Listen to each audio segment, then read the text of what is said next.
तुम्हें क्या लगता है कि जो दुआएं तुम तहज्जुद में मांगते हो वो कबूल नहीं होंगी?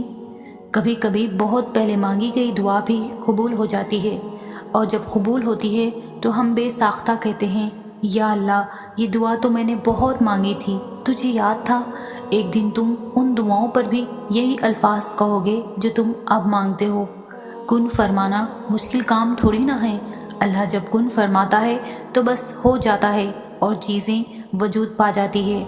जब अल्लाह तुम्हें ऐसी चीज़ से आजमाता है जिसको खोने का तुम सोच भी नहीं सकते, तो उसके बदले वो तुम्हें इतना मजबूत बना देता है कि तुम ज़िंदगी के हर तूफ़ान से लड़ जाते हो। जो अल्लाह की मोहब्बत को अव्वल रखते हैं, अल्लाह भी उनकी मोहब्बत को ख़ज़ा नहीं होने देता। जो तहज्जुद क़ज़ा नहीं करते, अल्लाह फिर उनकी मोहब्बत को अमानत के तौर पर संभाल लेता है। तुम उसकी मोहब्बत का हक़ अदा करो तो सही, वो तुम्हारी मोहब्बत का हक़ अदा कर देगा। तुम उसकी चाहत के आगे सर झुकाओ तो सही, वो तुम्हारी चाहत के आगे दुनिया झुका देगा। तुम उसके फ़ैसलों पर दिल से राज़ी हो जाओ, वो तुम्हारी दुआओं पर खुशी से राज़ी हो जाएगा। तुम एक दफ़ा उसकी चाहत के लिए हाथ तो उठाकर तो देखो, वो तुम्हारी चाहत को ही तुम्हारा नसीब लिख देगा। तुम एक दफ़ा उसकी मसलहतों पर अपने दिल को मोड़ कर तो देखो, वो अपनी मसलहतों पर तुम्हारे दिल की खुशी के लिए पूरी कायनात को मोड़ देगा।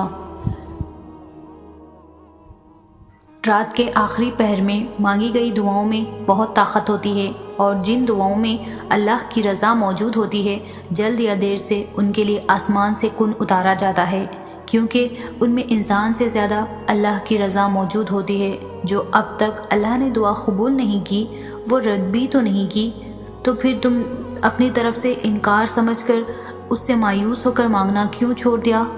वो दुआ को कबूल करने में देर कर रहा है तो उसका मतलब ये तो नहीं होता कि वो राज़ी नहीं है। वो राज़ी है, जब भी तो तुमसे राब्ते बढ़ाने के लिए अनगिनत बहाने बना रहा है। नामुमकिन और मुश्किल तो तुम्हारे लिए है, उसके लिए तो कुछ भी नामुमकिन नहीं। ऐसा कुछ भी नहीं जो तुम उस पर यकीन रख कर मांगो और वो तुम्हें ना दे। जब तुम दुआ मांगकर थक हार कर बैठ जाते हो तो वो तुम्हें देखकर मुस्कुरा रहा होता है, क्योंकि उसे मालूम है कि तुम्हारा अच्छा वक्त अब बहुत करीब है। उसे तुम्हारे नसीब से ज़्यादा तुम्हारी दुआएं अजीज़ होती है, वरना ये ज़रा सी देरी कबूलियत की सबसे बड़ी दलील है। जिन दुआओं की कबूलियत में अल्लाह ताख़ीर करता है, उनकी कबूलियत बहुत खूबसूरत होती है, क्योंकि उसमें तुम्हारा सब्र और अल्लाह की रज़ामंदी होती है। तो फिर यकीन रखना, जो अब तक कबूल नहीं हुई है, बहुत जल्द वो दुआएं भी कबूल होने वाली है।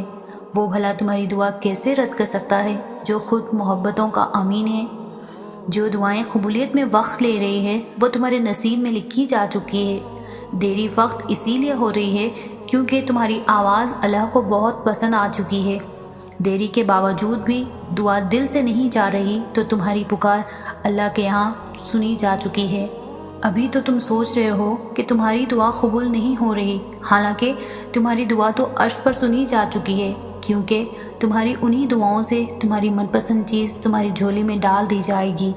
हाँ, नसीब लिखा जा चुका है, लेकिन फिर भी तुम्हारा दिल एक ही दुआ के इर्द गिर्द घूम रहा है। जानते हो क्यों? क्योंकि तुम्हारी उन्हीं दुआओं से तुम्हारी मनपसंद चीज़ तुम्हारी झोली में डाल दी जाएगी। आज नहीं तो कल तुम्हें तुम्हारी मांगी हुई चीज़ से नवाज दिया जाएगा। देरी का मतलब तो ये कि तुम्हारे हक़ में खैर की जा चुकी है। ज़रा सी देरी से मांगना छोड़ दोगे, भला ये कैसा यकीन हुआ? जबकि तुम्हारे यकीन को तो आजमाया जा रहा है, वो तो कबूल हो चुकी है। तुम बस यही क्यों सोचते हो, जो तुमने मांगा है, जो तुम्हारी मनपसंद चीज़ है, वो तुम्हें नहीं मिलेगी? कभी ये भी तो सोचो ना कि अगर मिल गई तो तब तुम क्या करोगे? तब कैसे शुक्र अदा करोगे? तब क्या तब्दीली आएगी तुम में? तुम कैसा महसूस करोगे? उससे क्या फ़ायदा हासिल होगा? उससे कैसे अल्लाह को राज़ी करोगे? उसका हक़ कैसे अदा करोगे? कभी यूँ भी तो सोचा करो। अच्छा लगेगा अगर मिल गया जो तुम्हें चाहिए तो बहुत सारा शुक्र अदा करना, बहुत सारा सदका देना, बहुत सारी खुशियाँ मनाना और अपनी खुशियों में अल्लाह के बंदों को भी शामिल कर लेना। देखना बहुत बरकत होगी। और अगर ना मिला तब भी अल्लाह से अच्छी उम्मीद रखने का सवाब ज़रूर मिलेगा। इंतज़ार करने का भी मिलेगा और दुआ का भी। मायूसी कुफ्र है तो तुम कुफ्र से भी बच जाओगे। फिर शायद सब्र करना पड़े, मगर एक बात ہمیشہ یاد رکھنا تم بھی خود سے اتنی محبت نہیں کرتے جتنا تمہارا رب تم سے کرتا ہے۔ تم کبھی بددل اور ناراض مت ہونا، کیونکہ جو ہوگا بہترین ہوگا۔ اللہ پاک سب کو وہ عطا کرے جو ان کی خواہش ہے۔ جب اللہ تعالیٰ انسان کو بس ایک چیز نہیں دیتا جو اس کی سب سے زیادہ پسندیدہ ہوتی ہے، مگر باقی سب دے دیتا ہے، تو جو انسان باقی سب بھول کر اس ایک چیز کے لیے اپنے رب کی ناشکری کرنے لگتا ہے، تو یہ بدترین رد عمل ہوا۔ کیونکہ جس انسان کو اللہ نے ایک تنہائی، کمزور، نازک، معصوم وجود سے اتنا بڑا کیا ہوتا ہے، اتنا سب کچھ اتنے بڑے عرصے میں کیا ہوتا ہے، وہ بھلائے جانے کو تو قابل نہیں ہوتا۔ اسے بھلایا جانا تو بہت مشکل ہوتا ہے۔ جانتی ہوں کیسا محسوس ہوتا ہے جب سب سے قریبی شے پاس نہ ہو، اس کے ملنے کی امید ہو، مگر وہ کہتے ہیں نا، جو چیز انسان کو سب سے زیادہ پیاری ہوتی ہے، اللہ پاک اس کو اسی سے آزماتا ہے کہ میرے ہو یا اس شے کے ہو۔ وہ تو قرآن شریف میں اللہ تعالیٰ نے فرمایا ہے کہ جب تم ایمان لائے ہو تو کیا آزما نہیں جاؤ گے؟ یہ تو اللہ کی محبت کی نشانی ہے۔ بس اللہ پاک اس فانی زندگی کی فانی آزمائشوں پر پورا اترنے کی ہمت دے۔ ابھی تم اپنے رب سے محبت کے سفر میں پہلے مقام پر ہو، ابھی تو تم لڑکھڑاؤ گے، ابھی تو تم ڈگمگاؤ گے اور چلنے لگو گے تو دوبارہ گر بھی جاؤ گے، بار بار ماضی کے کاموں میں چلے جاؤ گے۔ کبھی تم اپنی پرانی زندگی کے بارے میں شرمندہ ہو جاؤ گے تو کبھی مستقبل کا سوچ کر مایوس ہو جاؤ گے۔ ایک لمحے صبر کرو گے تو دوسرے ہی لمحے میں پھر سے رونے لگ جاؤ گے۔ ہاں، ابھی زندگی بے معنی لگے گی، ابھی ایسا لگے گا جیسے تم بہت تھک گئے ہو، اب مزید تم سے کچھ سہ نہیں پاؤ گے، مگر یہ وقت بھی تو عارضی ہے۔ ابھی تم نے بہت کچھ دیکھنا ہے، تمہیں کیوں لگتا ہے کہ اب تم سے نہیں ہوگا؟ اب تو بے مقصد ہے زندگی۔ نہیں، یہی تو آغاز ہے۔ ابھی تو تمہارے رب کے ساتھ سفر میں وہ مقام بھی آنا ہے جہاں تم نے اپنی منزل کو پا جانا ہے، وہ مقام جہاں تم سب کو ایک طرف کر دو گے اور رب کو ایک طرف، جہاں تم جیو گے بس اللہ کے لیے اور مرو گے تو بس اللہ کے لیے، جہاں پہنچ کر ماضی غم تمہیں یاد تک نہیں رہیں گے۔ تمہیں یاد رہے گا تو وہ سکون جو اللہ نے دل میں ڈال دیا ہے۔ دعا مانگیے، میں نے دعاؤں سے عادتوں کو بدلتے دیکھا ہے۔ وہ آنسو جو تہجد میں بہائے جائیں وہ معجزوں کا وسیلہ بنتے ہیں۔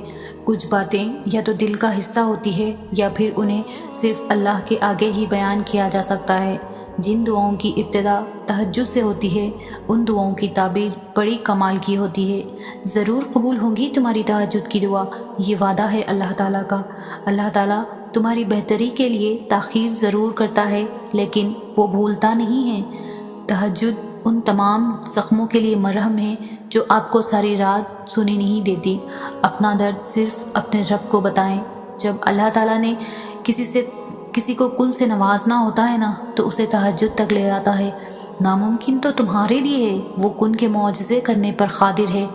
اگر تمہاری دعائیں رد ہی ہونی ہوتی تو وہ تمہیں تہجد تک لاتا ہی کیوں؟